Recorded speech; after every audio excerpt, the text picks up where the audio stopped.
Зголемување на минималецот во ребалансот на буџетот не е предвидено, а образложението на министерката за финансии Гордана Димитриевска-Кочовска е следното. Ги задолживме институциите секој да достави функционална анализа. Прво да видиме што се случува таму. Паралелно со тоа ќе се види што ќе се прави со минималната плата. Требаше да има корекција на платата на администрацијата и таа е предвидена во буџетот.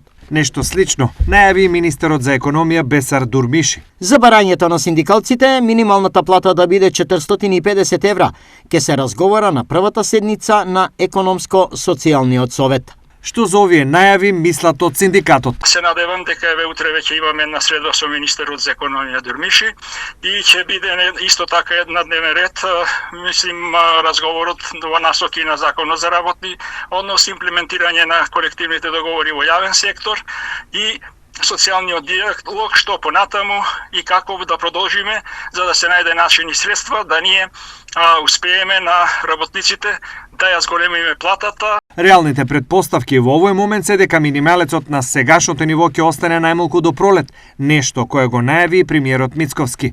Дали ова значи дека помеѓу синдикатот и владата се вжештува уште на почеток?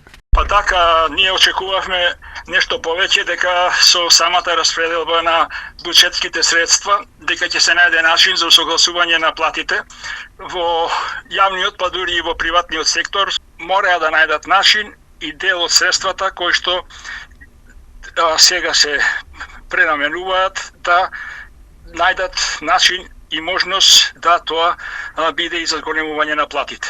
Во моментов, минималецот изнесува 23.000 денари, а синдикатот инсистира тој да скокне за нови 50 евра во првите 100 дена од новата влада.